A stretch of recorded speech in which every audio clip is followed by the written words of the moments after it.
ഡാർലീസ് വേൾഡിലേക്ക് എല്ലാവർക്കും സ്വാഗതം. ഞാൻ ഇന്നൊരു പാലപ്പത്തിൻ്റെ റെസിപ്പിയാണ് ഉണ്ടാക്കുന്നത്. അതെങ്ങനെ ഉണ്ടാക്കുന്നതെന്ന് നമുക്കൊന്ന് നോക്കാം. നമ്മൾ വറുത്ത അരിപ്പൊടിയാണ് നമ്മളിപ്പോൾ ഇവിടെ എടുത്തിരിക്കുന്നൊരു കപ്പ്. അതിനകത്തോട്ട് നമുക്ക് കുറച്ച് വെള്ളം ഒഴിച്ചിട്ട് അതൊന്ന് കുറുക്കാനായിട്ട് നോക്കാം.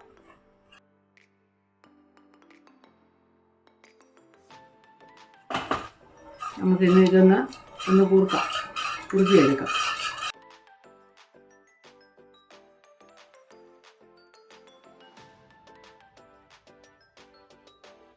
ഇത് കുറുക്കിയിട്ടുണ്ട്, അരിപ്പൊടി ഇവിടെ കുറുകിയിട്ടുണ്ട്. ഇനി നമുക്ക് തീ ഓഫ് ചെയ്തു. ഇനി നമുക്കിതൊന്ന് ആറാനായിട്ട് വെക്കാം. എന്നിട്ടൊരു ചെറിയ ചൂടോടുകൂടി മിക്സിയിൽ ഇതും നമുക്ക് ആവശ്യമുള്ള പൊടിയും കൂടി ഇട്ടിട്ട് അങ്ങ് അടിച്ചെടുക്കാം. അപ്പോൾ ഇതിപ്പം ഒന്ന് ആറാൻ അല്പസമയം വെക്കാം. ഇത് കുറുക്കിയ അരി മാവ് നമ്മൾ ജാറിലോട്ട് ചെറിയൊരു ചൂടോടുകൂടി ജാറിലോട്ട് ഒഴിക്കുകയാണേ.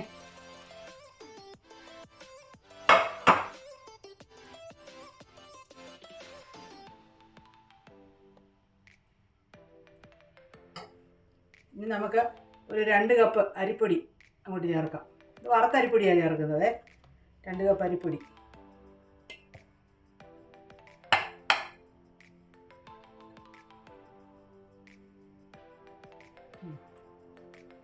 അതിൻ്റെ കൂടെ തന്നെ 1 കപ്പ് തേങ്ങാപ്പീര നമുക്ക് ചേർക്കാം. ഒരു 2 സ്പൂൺ പഞ്ചസാര, ഒരു 1/4 ടീസ്പൂൺ ഉപ്പ്,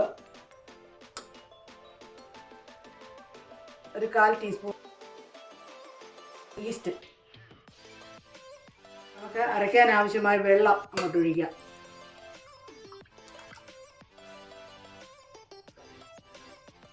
നമുക്കിത് അടച്ച് മിക്സിയിലിട്ട് ഒന്ന് അടിച്ചുകൊണ്ട് വരാം. നമുക്കിത് മിക്സിയിലിട്ട് ഒന്ന് അടിച്ചെടുക്കാം. അത് പാത്രത്തിലോട്ട് ഒഴിച്ച് ഒരു 4 മണിക്കൂർ റെസ്റ്റ് ചെയ്യാനായിട്ട് വെക്കാം. ഇവിടെ മാവൊക്കെ കണ്ട് എല്ലാം പൊങ്ങി അപ്പം ഉണ്ടാക്കാനായിട്ട് റെഡി ആയിട്ടിരിക്കുകയാണ്. നമുക്കിനിയും അപ്പം ഉണ്ടാക്കാനായിട്ട് ഇത് എടുക്കാം.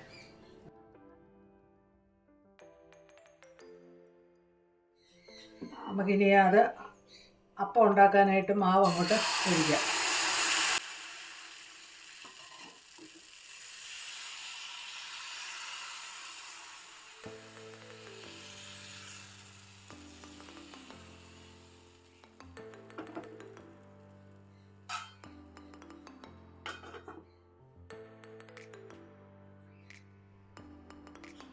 നമുക്കിനി അപ്പം വെന്തോ നോക്കി എടുക്കാം. ഇത് കണ്ടില്ലേ, നല്ല സോഫ്റ്റ് അപ്പം. നല്ല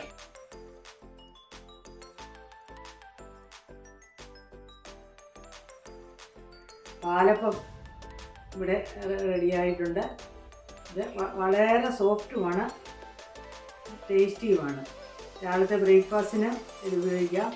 ഇതിൻ്റെ കൂടെ ചിക്കൻ സ്റ്റൂവോ മുട്ടക്കറിയൊക്കെ ഉപയോഗിക്കാം. ഞാൻ കറി ഉണ്ടാക്കുന്നതേ ഉള്ളൂ. വീഡിയോയുടെ ദൈർഘ്യം കൊണ്ട് അതിപ്പോൾ ചെയ്യുന്നില്ല. പാലപ്പം മാത്രമാണ് ഇപ്പോൾ കാണിക്കുന്നത്. എല്ലാവരും ഇത് ഉണ്ടാക്കി നോക്കണം. വീണ്ടും ഒരു വീഡിയോയുമായിട്ട് കാണുന്നിടം വരെ ബായ്.